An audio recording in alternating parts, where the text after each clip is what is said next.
think what's dramatic about the Talmud Bavli is that it represents an effort to bring alive something like 1,200 years of Jewish tradition in one moment. Essentially, the rabbis who were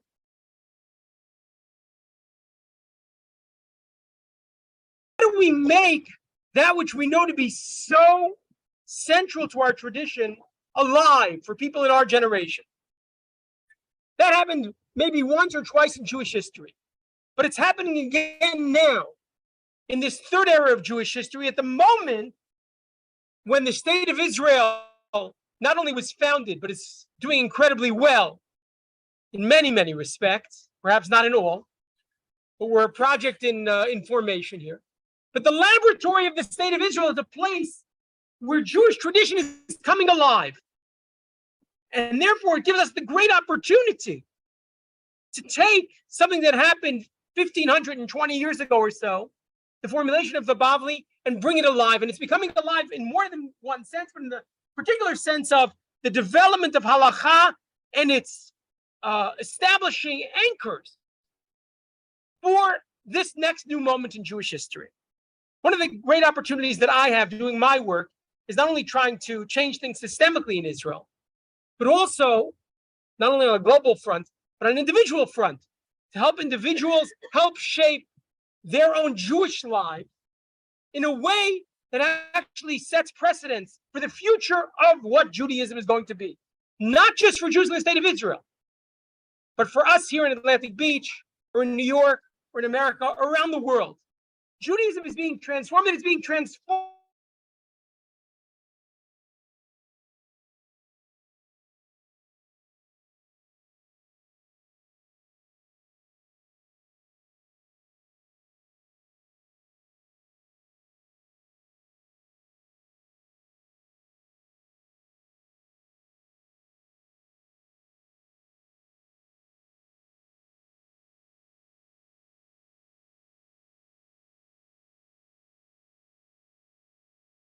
Two quick stories where the stories of the Bavli came alive. The first one is on this page, the page we just studied, the last page of Masechet Gittin.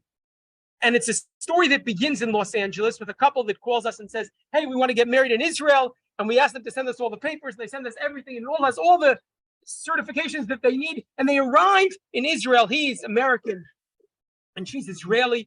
And she has actually been married before and was divorced in LA, and they come to Israel just a couple of days before the wedding, and we bring them to the rabbin, and the rabbin says, hey, you want to get married, you have to just get a certification from the Rabbinical court. And since everything is set and fine and great, who thinks that for 1 second we're going to have to rely on a Rabbeinu Tam, on a Tosfot that appears on the last page of Masechet Gittin, and we're going to have to force that through to allow a couple 72 hours before their wedding to get certified to get married. And by the way, it's not going to happen 72 hours before. It's going to happen something like 2 hours before the wedding.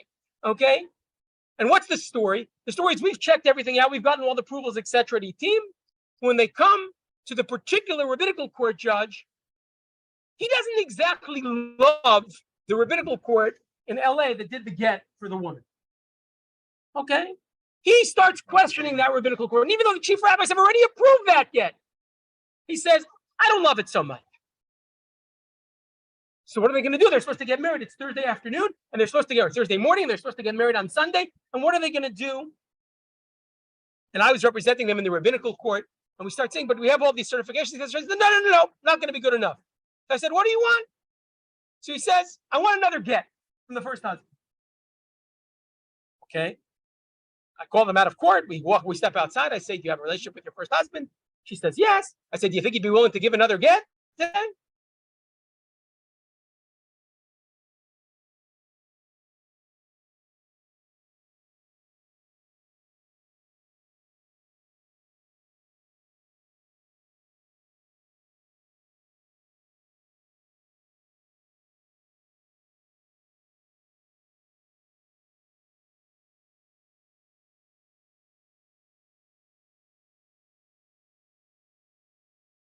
They have to wait 92 days. And if you look at, you don't have it in front of you except for the people who are on Zoom, but if you look in the Tosfot, on the top of Daf Tzadi, it doesn't relate, it relates to the previous sugya. But Tosfot quotes an exact case of Rabbeinu Tam. Maaseh ba'al lifnei Rabbeinu Tam sheyatzal get echad kol pasul. There was once a case. Now we're talking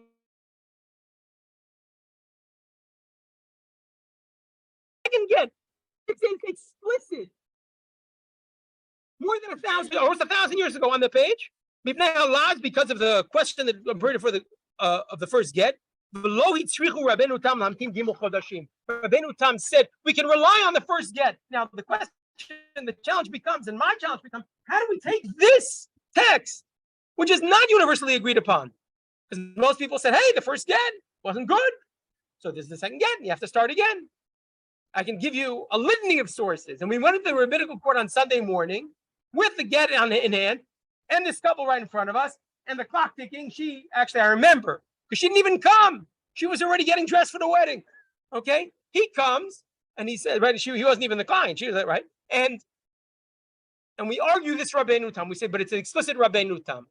And then the judges start fighting, but Rambam doesn't say this, and this one doesn't say that, and Shulchan Aruch, and we go back and forth, and that's not exactly the case here. And in the end, I remember exactly what happened. This is the kind of thing you can do in Israeli rabbinical courts. The judge said, I need to take a break for an hour, and that judge wasn't so sympathetic, and we simply found another judge, and in that hour, we got an ishur to get her to get married. The point is, though, that this stuff comes alive. It comes alive in real ways. And by the way, in that precedent, the precedent I brought, I wanted to just show you for just a second, and I did this once before to see him a number of years ago. This is an amazing document, not because it says she can get married without the 92 waiting period. What amazes me about this document is that it has the seal of the state of Israel on it. Whereas we're creating new halachot in the state of Israel, or we're bringing alive halachot that we weren't able to do before. And it's not just halachah in the local community that maybe will create precedent or not. This document I can use over and over and over again. And just from a historical perspective, you can imagine that today, where there's not, many of you know that I fought very hard in terms of to get the breadth of rabbinical courts in the States, particularly, more rabbinical courts recognized. But when that doesn't happen, we can pull this out and at least help people, even if they have to get a second get, which maybe is necessary, maybe it is, but we can try to get them, we can move things forward quickly. And I personally have used this on a number of occasions. A second case, very quickly, about things coming alive. This I don't think I've ever talked about it publicly, but it's something we've done a number of times, and it's something that's used, and I'm a little hesitant to do it on the Zoom, but I'm going to do it anyway. Okay, as you know, one of the dominant themes in Masechet Gittin, the fourth parak, is Tikkun Olam, fixing the world, and the rabbis were willing to create dramatic precedents in order to enable. And that's really what Jewish life in Israel ought to be today and around the world. Jewish life ought to be enabling. It ought to be empowering. It shouldn't be about putting up obstacles and putting up walls and challenging people.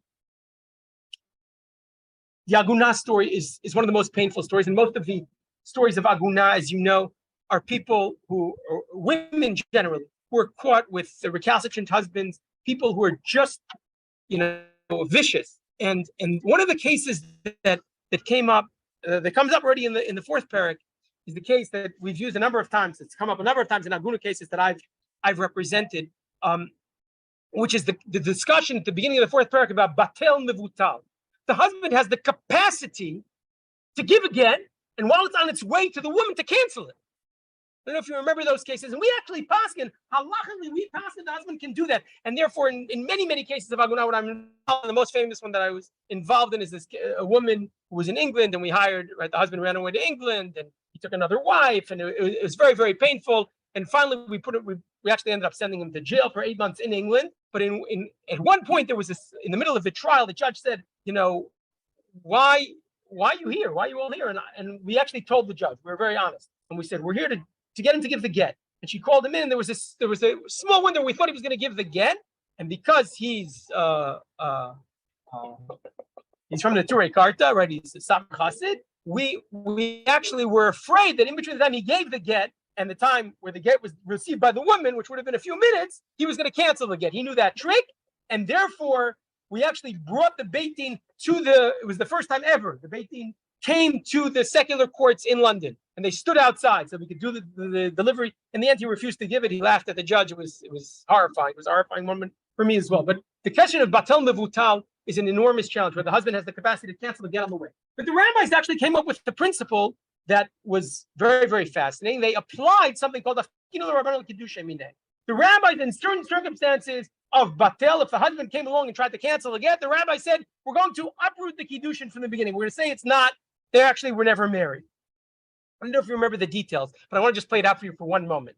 Because some cases, a very, very small percentage of Aguna cases, the cases that I've been involved in, are cases where the woman ended up in Aguna not because of the husband, but just by accident, because they just didn't realize.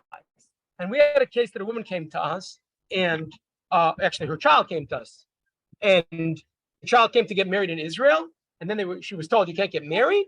And of course, we always try to figure out if the first wedding was good or not good, and I've talked about that on other occasions. But in this case, the wedding was, the witnesses were pretty strong, etc.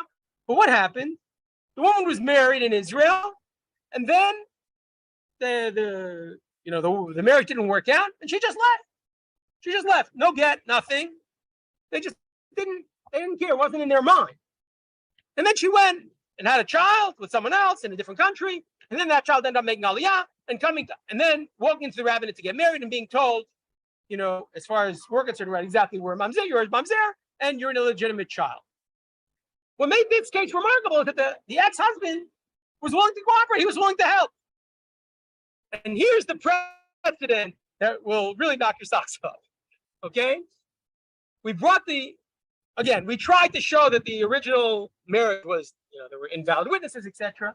But then we brought the husband, the ex-husband, to the Beit Din, and we made the following suggestion. We said there's a Gemara in the 4th parak that says that should the husband come along and give a get and then cancel it, then what did the rabbis do? They uprooted the Kiddushin from the beginning. Afkinu Rabbinical Kiddushin. So we said, we have the husband here right now. We know they separated 20 years ago. We know that. And they were married 25 years ago. And we know this is their daughter. So let's do the following. Have him give her a get right now. Have her step out of the room for a moment.